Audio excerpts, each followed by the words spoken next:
Okay, for today's topic, side effects po ng semaglutide and tirzepatide. This is based on clinical trials and what you should know. Ready na kayo? Let's start!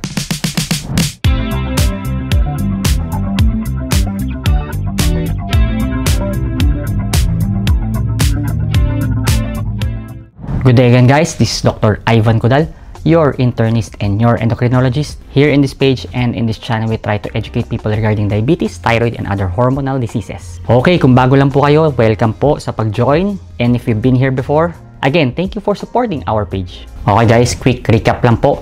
Semaglutide, dulaglutide, and tirzepatide, these are the GLP-1 agonists or the dual incretin agonists. These are powerful medications both for blood sugar control and weight loss control. But like all medicines, syempre may mga side effects po siya. In this video, we will focus on the 5 important side effects based on these clinical trials. And syempre, isa dito bonus na hindi masyadong napapansin but a significant side effects of these medications.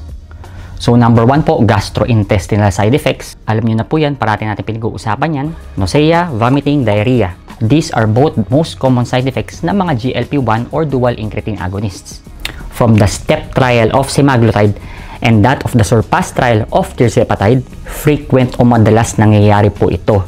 But these side effects diminish over time. Nasasanay din daw po yung mga pasyente. So tip para hindi masyadong maramdaman itong mga sakit sa tiyan, pagsusuka, or pagdudumi, start slow and go low. Ano ibig sabihin nun? Smaller meals muna, avoid eating fatty foods, staying hydrated, and of course, dun sa medication, mababa muna yung dosing na dapat ini-inject nyo.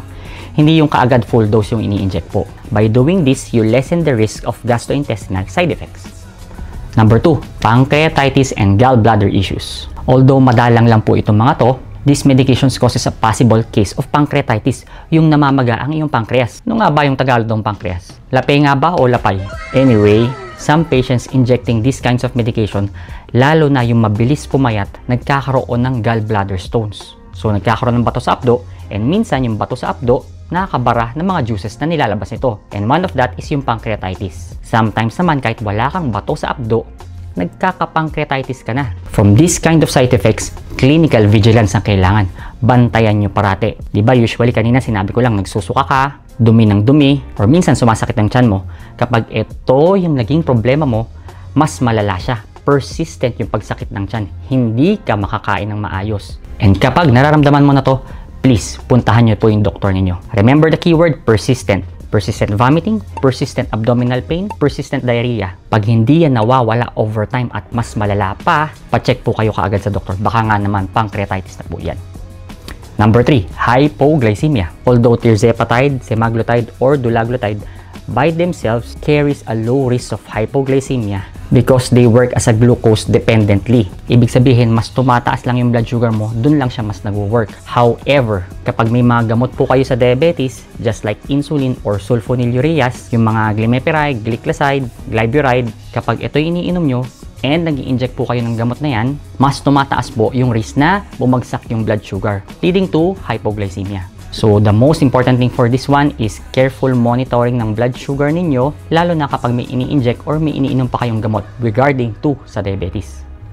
Number 4, injection site reactions or yung allergic reactions po natin. Just like any other medications or yung mga ini-inject nyo po dyan, usually po doon sa site kung saan kayo nag-i-inject, nagkakaroon po ng redness, swelling, or minsan yung pruritus or yung nangangate. Again, kapag persistently po, nagkakaroon ng pamumulayan, namamaga parate, check nyo, baka hindi kayo man dun allergic sa gamot mismo, but dun sa components na mga ini-inject nyo yung mga gamot. So, what to watch out for?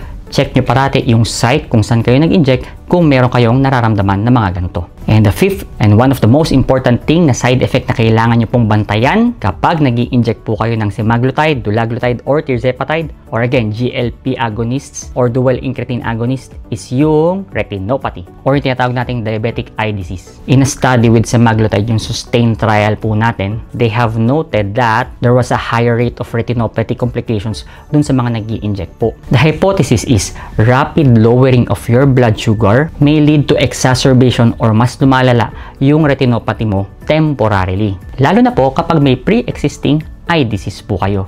Diabetic eye disease for that matter. Although po dun sa tirzepatide, as of now, less pa yung data niya, less pa yung mga studies niya. But again, same theory. Kapag ikaw may diabetic eye complications or diabetic retinopathy, tapos pinabagsak po ng mabilis ang blood sugar mo, pwede po kayong magkaroon ng side effect na to. Retinopathy, ibig sabihin, pwedeng magkomplikasyon ng inyong mata. Masyado maliwanag, or nabubulag, or mas lumalala yung paglabo ng inyong mata. So, advice namin sa mga nag-i-inject po, be cautious, lalo na pag ikaw ay may eye problems, malabo na yung mata mo to begin with, or meron na ka ng diabetic eye disease or diabetic retinopathy na lumalala, please check nyo po sa inyong doktor, sabihan nyo po yung doktor ninyo na plano nyo mag-inject ng mga gantong gamot kasi may possibility pa rin naman na mas lumala siya, lalo na kapag mabilis ang pagbaba ng inyong blood sugar. So there you go guys, these are the 5 most important side effects when injecting GLP or dual incretin agonists. Remember these things pag ikaw ay mag-i-inject. Number 1, baseline labs or eye exam. Number 2, watch out for persistent GI symptoms. Hopefully, mawawala yan over time, within sabihin natin 4 to 8 weeks, but persistently, mas lumalala, pa-check po kagad sa doktor.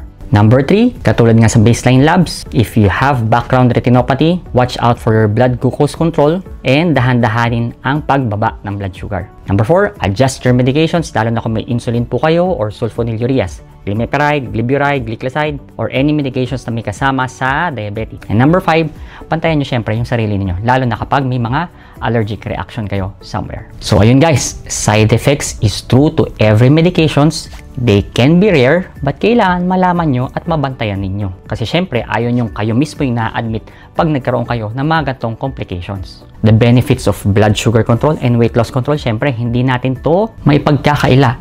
But always remember, for every medications, there are also side effects. Okay, ayun guys. If ikaw nagkaroon na po kayo ng side effects with injecting this GLP or dual incretin agonist, please comment nyo lang po sa baba para ma-share din po ng ating mga viewers. If you like this video and sa tingin mo makakatulong po ito, please share din po para syempre mas marami tayong matulungan. I think that's it. This has been Dr. Ivan Codal, your internist and your endocrinologist, signing out.